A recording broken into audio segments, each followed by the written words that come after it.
Today on CityCast Denver. Why is President Trump talking about Aurora again? At a press conference following the U.S. attack on Venezuela, he made new claims about the gang violently terrorizing local communities, including those infamous apartment complexes. Then producer Paul Karolyi and I answer listener questions about security at King Soopers, dangerous houseplants, and more. Today is Tuesday, January 6th. I'm Bree Davies, and here's what Denver's talking about.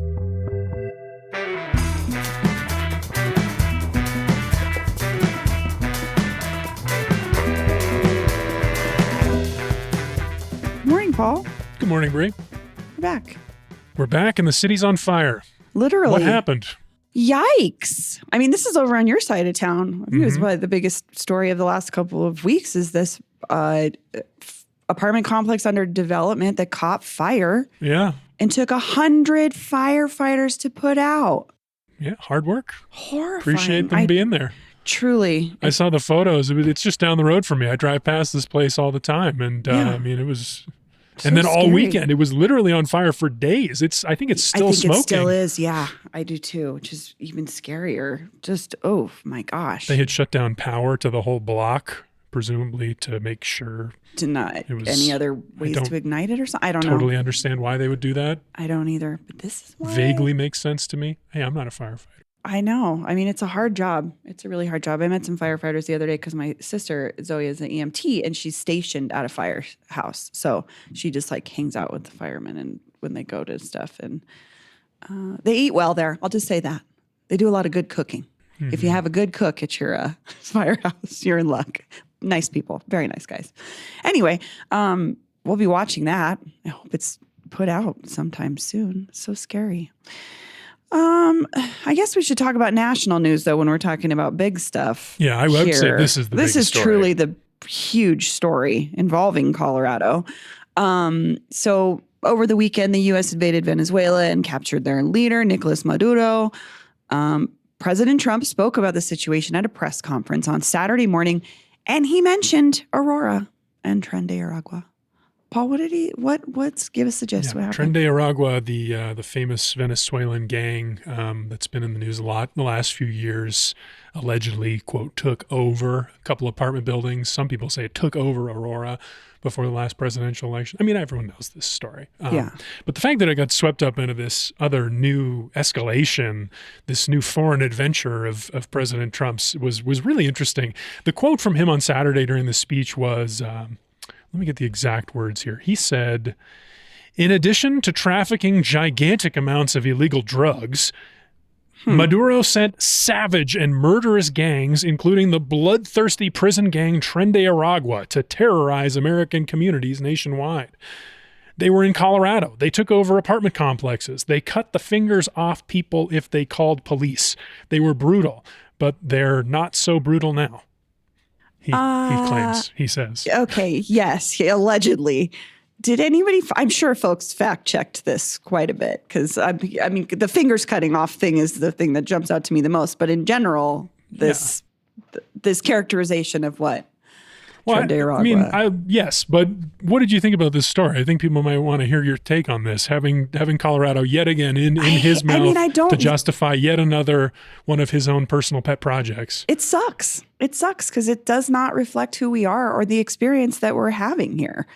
It's bizarre and weird, and what a weird. It just sounds so like where is he even getting these ideas? And why? I don't know. I'm curious about that too, because the fact check from CPR there is some basis. I mean, specifically the interesting thing to me was they cut off the fingers of people if they called the police. An allegation about Tren de Aragua. I had not heard that particular allegation before. I mean, I heard a lot of this other stuff, and we've litigated this taking over apartments thing to death. See our past episodes. But CPR fact checked the whole thing, and they found that the basis for that statement was an indictment, apparently filed on October 17th, 2024. In this indictment, there is a description of one of these men who has been indicted, allegedly part of this gang, I think, who, quote, directed and approved the torture and disfigurement of victim one to secure ransom from victim one's family in Colorado. Suarez Villegas directed associates to cut off the victim's fingers when the family failed to pay a $30,000 ransom, federal prosecutors said, not because the person called police, according to the indictment. Okay, so that's where that story may have originated from. But it is kind of interesting because like it's sort of like a half truth. It's like if someone played a game of telephone with this indictment. Like there was a person that might have been in this gang, sort of connected to something that happened in Colorado. There was a finger cutting off threat, according to the indictment. But is that if they called the police? No, he somewhere along the line that got added to his story, and then he decided this is what it is. And he felt comfortable saying that. Well, and justifying a new war in some foreign country. I mean, this is a huge, that's a great characterization of it, I think, as a game of telephone, because that is how he communicates, really, is by reiterating half-truth stories based on some. This is not the first time, I guess I would say this has happened. It also feels like what it feels like when I log onto Facebook and I read some people's posts where I'm like, where did you get? Are we on the same internet? Like, I kind of see something in this. Well, that's the annoying part about being about being a reporter too, is we read the news every day and we're like, actually, I read that story and that's not exactly what happened. But it is, or like in a weird way, yes, kind of. But still, I mean, you're so angry about it for some reason. Again, he's like that. It's not a new thought. The guy on Facebook. Well, I mean, this thing about a $30,000 ransom threatening someone over cutting someone's fingers off over that's serious. That sounds rough. Yes. It also sounds like that's being prosecuted in the court system. It seems to have been not taken care of, but it is actually being addressed. This is not just some rogue crime that happened. Gosh. Well, what did lawmakers here say? Because obviously the president is talking about us. Sure. Talking about Colorado. Everyone's using this, again, the same internet to share their thoughts. It's been interesting how Colorado lawmakers have responded. Oh, yeah? What's interesting to you? Well, I mean, I feel like the biggest thing that I saw was the Jared Polis tweet. Yes, big topic over the weekend, for sure. Jared Polis ran as a Democrat. Now in his second term, some people would say maybe he's not, doing things that a Democrat does. So his first comment about the news of the invasion, which also, side note, I just wanted to say this. I've been thinking about this ever since I read it on Saturday. Yeah. The New York Times and the Washington Post apparently had this news on Friday evening. They knew that the United States was doing a military operation in Venezuela and didn't report it until Saturday morning. I just learned that today, actually, and that is wild. Yeah, well, I think it's you can make the argument. I get it. I'm not saying I would do something differently because it's out of, deference to protecting American service members. Sure. You don't want to be the person that reports the story that puts someone in danger. But that being said, you got to be skeptical of this stuff. The way these narratives form right now around a war and a potential occupation of a country. If you haven't read Noam Chomsky's Manufacturing Consent, this is crucial to know right now. These institutions, these American newspapers and media operation, anyone in the American media, including us, we are in that context. We're not going to be able to look at this from a truly critical perspective because of the way the incentives work in this industry and this business. I mean, I think we just saw a huge indication of this conflict with the CBS News with Barry Weiss pulling the CCOP prison story. Yeah. The fact that I was watching a bootlegged 60 Minutes piece on YouTube is something 10 years ago I wouldn't have believed had happened. Probably the first time you saw 60 Minutes in years. I mean, but like that I had to go to YouTube to find it. Yeah. All that, I'm just saying this is the complexity behind news organizations. I actually wanted to share this quote speaking this whole like Americanness of the perspective on this situation. CBS quoted a local, a Venezuelan immigrant from Venezuela living in Denver for the last 2 years. That was another one of my questions. I thought this quote was really interesting. This person said they were commenting on the fact that there were protests at the Capitol, anti-war protests at the Colorado Capitol over the weekend. Nelson Altuve, just moved here 2 years ago. He said, those protesters can't imagine, for those of us who lived it or came from Venezuela, what the magnitude of this means. Speaking of the abduction of Maduro. It's something only those who live it truly know. They shouldn't express their opinion when they don't know what it means for us that Venezuela no longer has Maduro as president. So this is a Venezuelan person living Living in in Denver. Colorado's response to protesters at the Yes. Capitol. I actually saw Yes. that on Reddit, folks gathering around or information about meeting up there. I guess that was my next question was just how do Venezuelans living here feel about it? And I think they're mixed. Yeah. I mean, Maduro claimed victory in an election that every independent assessor, auditor would say is not legitimate. I read some statistic. He has like 25% support of the Venezuelan people. I don't know how they do that kind of survey at a time like this. Yeah. Seems like that'd be incredibly conflicted Difficult, to get any kind of truth. But yeah, I mean, I don't know. I mean, it just makes these kinds of comments from our elected officials. You got to really look for the nuance. Let's hear some of those. Who spoke out? Diana DeGette, I thought was interesting. She's our congressperson. She said, while Nicolás Maduro is certainly an illegitimate leader, the United States does not have the authority to unilaterally invade another country, capture its leader and his wife, and haul them to the United States. Yeah, his wife as well. Also, Yeah, I saw not that just too. him, but like she's not even implicated in this alleged like narco terrorism scheme that Trump is talking about. Diana DeGette goes on, after repeated assurances from this administration that it was not pursuing regime change, today's military action calls into question the credibility of those who made those claims. And then she talks about how Congress should have the authority to authorize any war. He's not calling it a war. No, I don't think so either.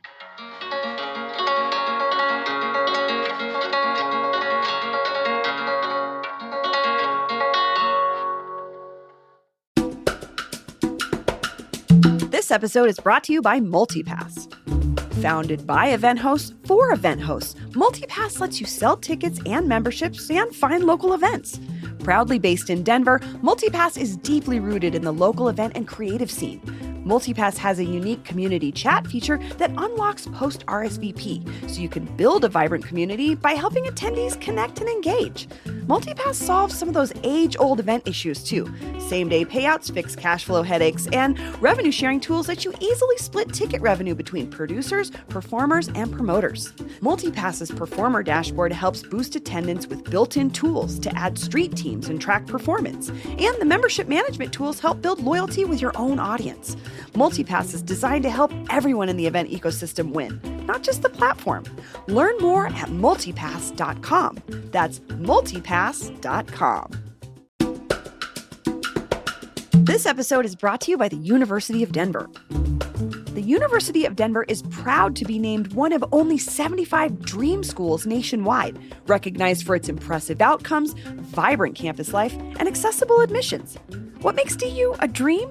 Close-knit classes where professors know their students by name, customizable academic paths paired with cutting-edge research opportunities, a graduation rate that outpaces peer institutions, and a stunning campus between downtown Denver and the Rocky Mountains that fuels both adventure and ambition.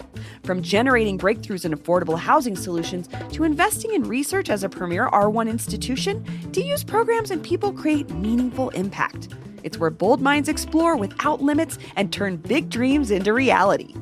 The University of Denver digs deeper, achieves more, and dreams bigger. Learn more at du.edu/dream.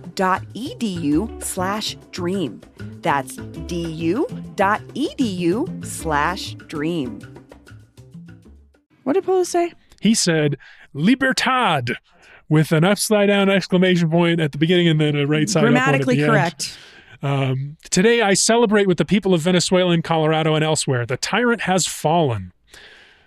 So this was the tweet that went around my family chat over the weekend. People just being like, gosh, he did it again. Yeah. Why is he taking Trump's side again? Mr. Polis. I think that's a question on a lot of people's minds. What do you think? I don't know. I don't know. I feel like you said, we elected one person and many folks feel that's not the same person we're looking at right now. And he's termed out, right? Mm-hmm. We don't know what he's going to do next. Every kind of move like this is seen as a piece to whatever the next thing is that he's going for. And I don't know. That's a good question. But do you think it's going to hurt him in this last legislative session he has as governor? It's starting in just a few days here. I haven't even thought about it. Oh my God, it is starting already. Yeah, huh? I mean, and his party, the Democratic Party, is like basically at war with itself. There's the progressive Yes. wing and there's the centrist wing, and they don't agree on much. they're in the majority, although they are so much infighting. And they have this leader who basically everybody seems to dislike. Yeah, all the Democrats do. What do you think? I mean, like, again, he's not like he's this lame duck, but like he is coming to the end, so he's not campaigning for anything else, which always changes how people act. Yeah. But what do you think it says for Colorado? God, I think he's going to struggle this session. I think he's going to really struggle. I mean, he doesn't really have to be actively doing anything. I think he's probably going to try to get his train project done this year before he leaves office. You know, the Front Range passenger rail seems to be his last big thing, the last mountain he wants to climb. I can't imagine. Like, I think his sucking up to Trump is probably only going to help him in terms of getting some funding for that. Although he could also go to voters. Yeah, and I don't know how voters would feel about it based on how many times we've been presented with these dream trains. I don't know, but it's certainly unpopular with his caucus. Representative Javier Mabry of Denver, definitely more of a progressive, writes, absolutely. Just so we are clear, this is an open celebration of regime change by force and invading another country without a declaration of war. That's criticism of Polis. David Seligman, AG candidate and local attorney, says this isn't just a weird tweet. It's actually bad for our governor to be normalizing something so obviously stupid and unlawful and clearly designed to profit oil oligarchs while costing taxpayers billions. Wow. Yeah, that's another thing to watch, though, is Chris Wright, energy secretary, from Colorado, on leave from being CEO of Liberty Oil Company. That's right. Some massive oil company here. Is that company going to be involved in this rebuilding of Venezuela, this, quote, rebuilding, getting these Venezuelan oil reserves, like, on the market the way Trump wants and helping bring profit back to the country the way he claims? Well, that's where I'll be looking at. That's, I think, another local angle to watch for sure. Any voices noticeably absent here? I mean, the rest of what Polis said has been absent. Oh. I thought he clarified his comments, and this has been totally lost. So I do want to share this. Oh, okay. And then there's another person you're alluding to. He said, following the president's remarks today and the actions taken by the United States overnight, it is not at all clear what the plan actually is or who even is in charge. I am further troubled by the lack of congressional oversight and engagement up to this point. It's crucial that the U.S. present a clear plan for what a transition to genuine democracy and self-rule entails. That was Polis? That's Polis. Oh, yeah, that would have been a little more helpful to have. So he does round out I think he focused a little hard on the celebrating and that's what everybody's going to go to. The downfall of Maduro, and that's what people have picked up. Sure. And they have ignored that he is also still quite critical of the way Trump is handling this. I mean, this is the problem for the lifetime of social media is context. Yeah. And the lack of it, or the late, if you drop that late versus that first tweet, that's what everybody's talking about. Which is unfortunate. But the person you were alluding to, obviously, yes. Representative Lauren Boebert, sure, Congresswoman from Colorado, the state's leading Republican. I've called her. I stand by that. But this is interesting from her because she has, as far as I can tell, said nothing about this at all. Yeah. And what is her relationship with Trump right now? I mean, rocky. I think that would be a big part of it, right? It's been rocky. Yeah. It's been a weird few weeks for her. She took a stand on the Epstein files. And that did not go over well. It seemed to drive a wedge between them. He obviously didn't want those to come out. Then they have actually started leaking out. Also, the timing of this whole war, the fact that the whole country was going to come back online after a holiday break, after the Epstein files were being released right before people went off on break. Oh, that's true. I didn't think about the timing. I didn't see anyone talking about this, what was actually in those files. I'm in there looking at pictures of Chris Tucker, wondering why we're talking about Rush Hour 4 again. It's all over these files. It's like, really? It's crazy. It's crazy. That guy was on the island like all the time. Trump is, it's like, we should still be talking about the Epstein files. But anyway, she took a stand and she, helped get those released. Seems to be antagonizing Mr. Trump. Since then, he has vetoed a bipartisan bill that she sponsored called the Finish the Arkansas Valley Conduit Act. This was last Monday. It would have funded a safe drinking water project on the Eastern Plains, so her district. He claims it's basically like taxpayer handouts and that it was irresponsible to provide this money, even though Congress had approved the bill unanimously. She says she hopes that it had nothing to do with retaliation for calling out corruption and demanding accountability. She hopes. Does she know him? She hopes. Yeah. He is a very, I mean, She that's probably his knows bread him and better butter. than the rest of us. Yeah, that's true. So she did not, Yeah. she has not spoken since She that. has not commented on the Venezuelan Which is invasion. surprising considering her social media usage. And given her past comments of opposing foreign intervention. Yeah. Yeah. Which Well, maybe this were is in part of line the with further Trump's breakdown of. own comments opposing foreign intervention. I mean, if we know anything about him, it's he can say whatever he wants and he will do whatever he wants, whether those things align or not, you know? Yeah. But yeah, it's part of this whole big Trump versus Colorado narrative happening right now because he's been angry at Polis and the state for not releasing Tina Peters, the convicted elections tamperer. Right. Yeah, he promised retaliation. And so he also, in addition to vetoing this clean water project, he also he's pledged to dismantle the National Center for Atmospheric Research in Boulder, apparently over climate research. He also, another one that's something to watch is he ordered the Craig coal plant to stay open. Our state leaders have had it's been planned to be sunsetted this year for like years and years. People have been looking forward to this. The whole town of Craig is basically broken down and reassembled its entire economy around this planned transition away from coal. And Trump has ordered it to stay open for another 90 days. Oh, man. He loves coal. I know. Presumably he's going to, I don't know what he's going to do there. That's interesting though. Wow. So he's got his eyes on Colorado. Well, we'll be continuing to watch this. My gosh. I feel like this is this is what the very end of our holiday break. This is finally a giant new foreign horrifying. war. Yes. Yeah. What a horrifying experience. Kidnapping a foreign leader.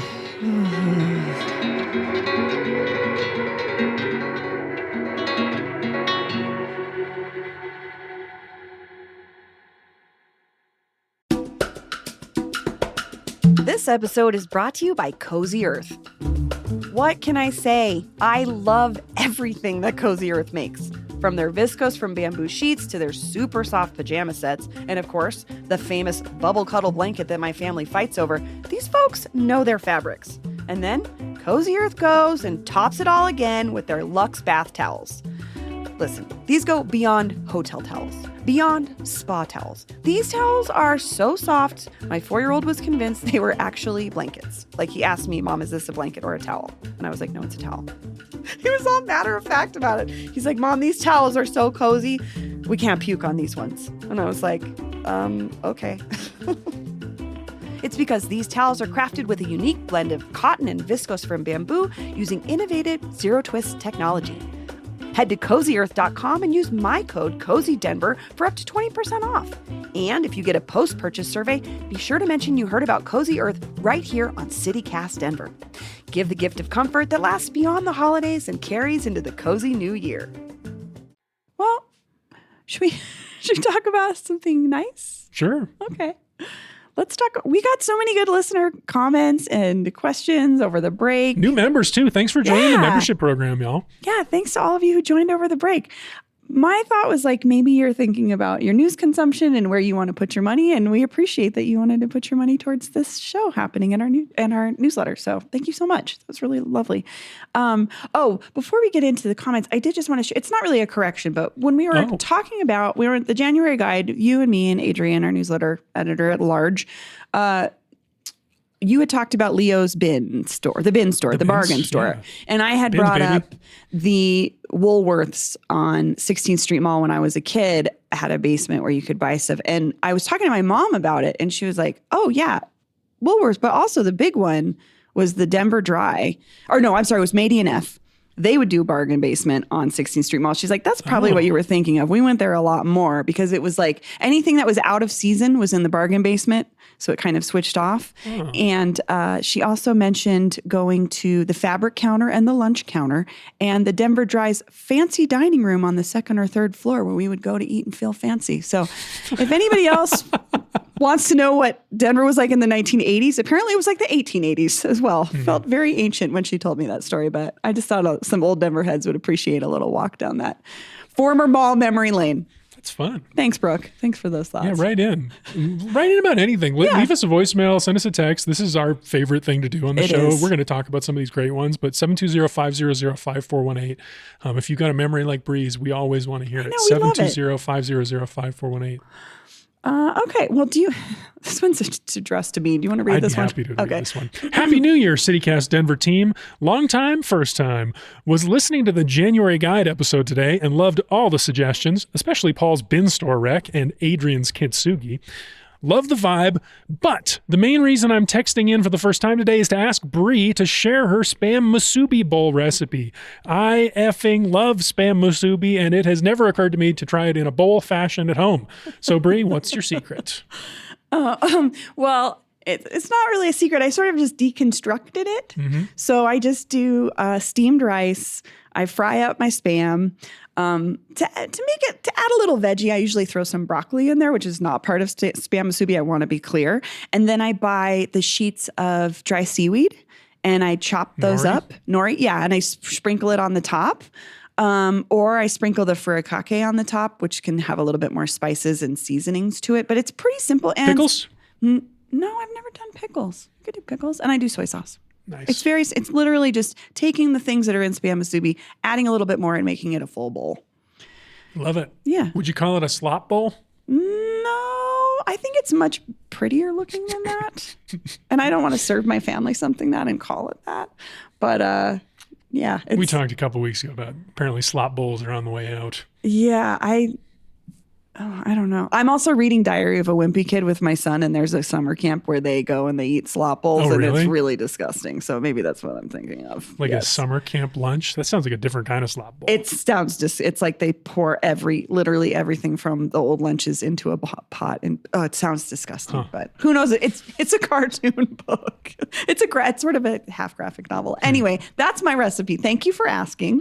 Okay, here's another one for you. Oh. This person writes, yes, we need a late night food scene. This has been my biggest, main, pretty much only complaint since moving here in 2023.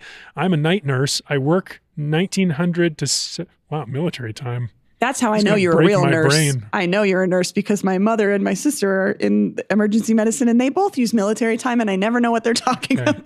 1900, is that 7 o'clock? Yeah, that's a 7 to 7 shift, 7 to 7:30. basically. Okay. On my days off, I'm still up late. A girl just wants to eat. Oh my God, I hear you. These are also the folks I'm thinking about. It's not just like the after the bars, after the club folks. It's folks that are coming off of their shift. And there is really nowhere, that's not true. There isn't any nowhere to go, but it is very rare to find that 24-hour. And you moving here in 2023, I am sorry to say you missed a lot of the really good spots. So I think I made that my wish for 2026 is that Denver gets a better late night scene.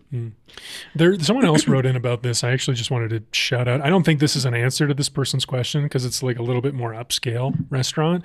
But this new place, Rougarou, from the people behind Yacht Club, that bar, they are open until 1 a.m. Monday through Sunday, except for Wednesday when they are closed. It's 5 p.m. to 1 a.m. Yeah. Rougarou. I mean, that's a nice addition to that midnight time you're looking for. But for those getting off work in the morning shift folks, there really isn't anything other than like McDonald's. I'm sorry. I mean, we talked about a few. Yeah, that's true.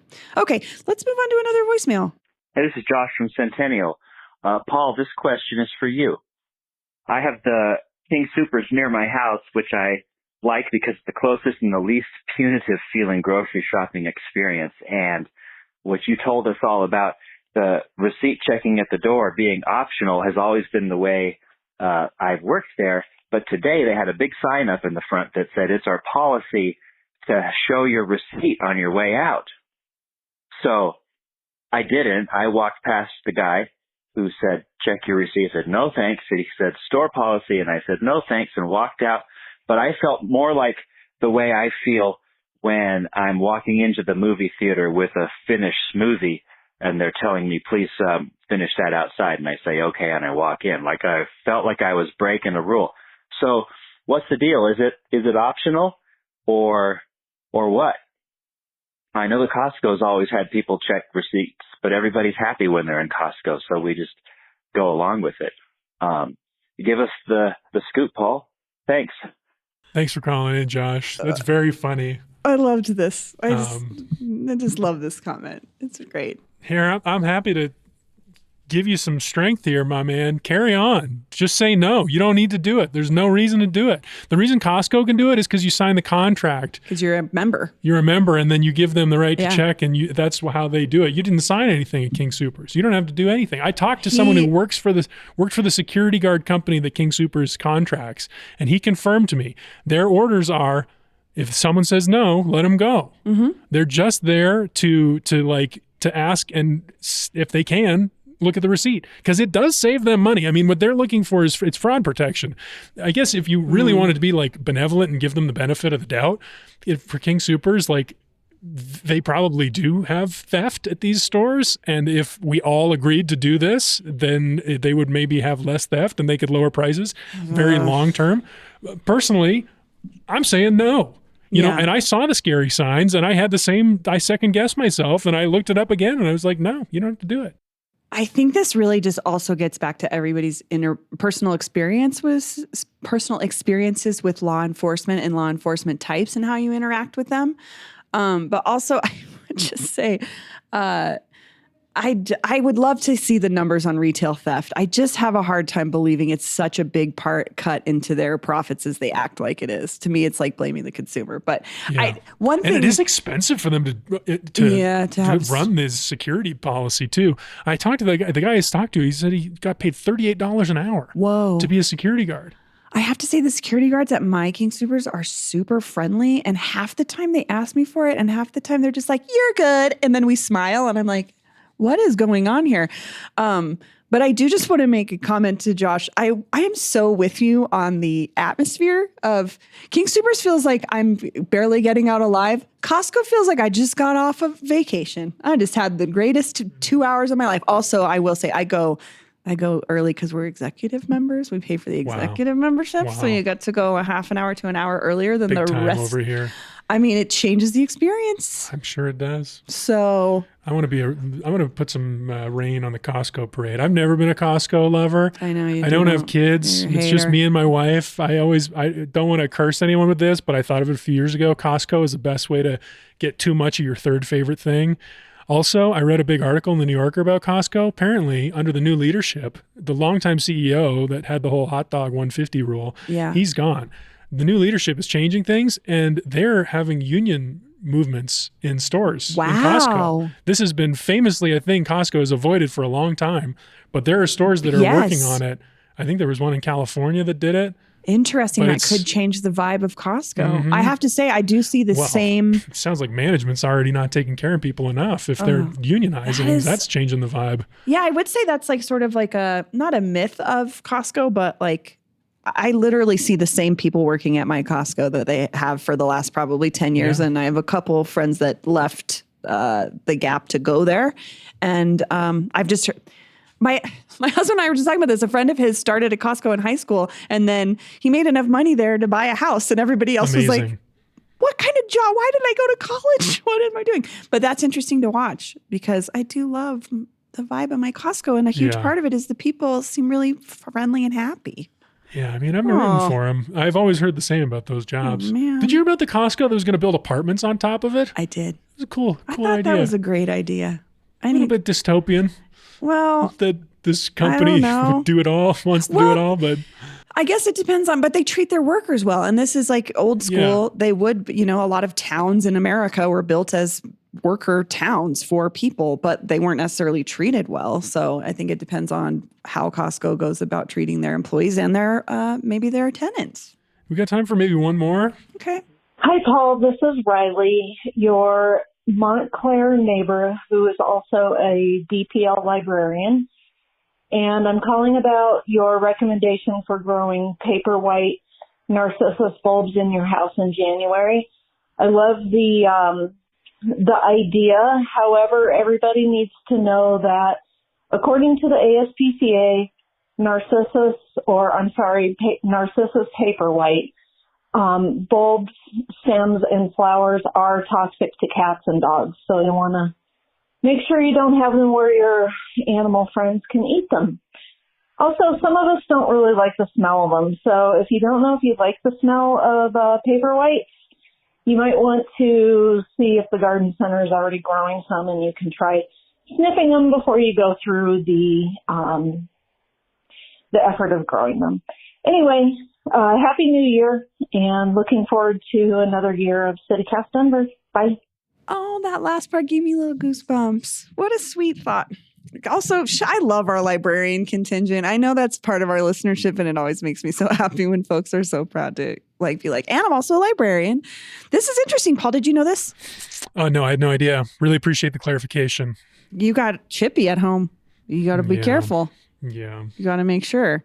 This is good to know, though. I had not heard of this issue either. I think we talked about it earlier off mic, but I'd only heard of the poinsettia issue around the holidays for sure. I think there's a few plants like this. It's probably some family of plants that are. But I like the idea of going to the garden center and smelling it first, see if you even like it. But great. I don't know. Not the garden centers I have. They don't have them like grown already to smell them. You got to find somebody. You got to go over to Paul's house. Somebody. Mine are not doing well. Like 3 of my paperwhite bulbs have sprouted and they're going gangbusters. One has like got a crook in it. Aww. It tipped over and it started growing sideways. And then I tipped it back over and like set a rock on it. And now it's got this like crooked, zigzaggy. It's ugly. Paperwhites are not looking good this year. We have a rock on our Monstera just because it's grown so far towards the window that it has to be held down because those things grow like weeds. It's crazy. I wish it would grow more like weeds in my house. Got a dying Monstera right now. Really? Yeah, it's not doing good. Oh, man, we cannot control ours. It's crazy. Well, thank you, Riley, Montclair neighbor. That was a lovely, helpful tip. Thanks, Riley. As always. Hope you have a good year. Yes. Have a good year. Thanks for that comment on another CityCast. We appreciate that. Okay. Again, you can always call us or text us, leave us a voicemail or text us 720-500-5418. The CityCast Denver hotline is always open. You can also email us denver@citycast.fm. And yes, a real person looks at every single one of those emails. So give us a shout out, send us your questions, and thanks. This has been great. Welcome back, Paul. Yeah, you too. See you next time.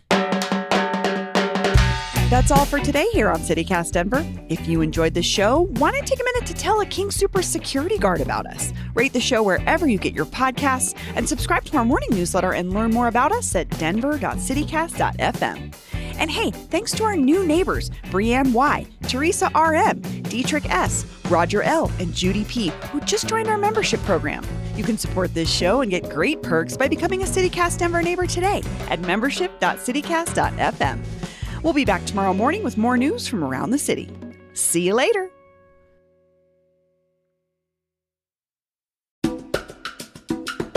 Did you know CityCast Denver has a perks program? Every week, we're highlighting some standout deals from our favorite businesses in town to help you support local and save some money. It's a win-win. Here are some highlights from this week. Visit any Topo Designs retail store and mention this ad to receive 20% off your purchase. Some exclusions apply. But you can get this deal through February 1st, 2026. Or saddle up for an intergalactic adventure at the Adultiverse Space Rodeo on January 17th, where you can experience the worlds of Meow Wolf Denver transformed into a 21 and up psychedelic party. Use code GIDDYUP for $4.20 off an Adultiverse ticket. Offer available for redemption now through January 17th, 2026. Or check out Green Door. You can pre-order a curated cannabis box for your next Denver trip. Includes edibles, snacks, and local accessories, ready for pickup. No stress, no lines, just a better trip. Use code DenverPerk for $10 off any experience box. To see a full list of participating businesses, just visit denver.citycast.fm/perks. It's a great way to check out new restaurants, shops, and events in your city without breaking your budget. And I think that rules.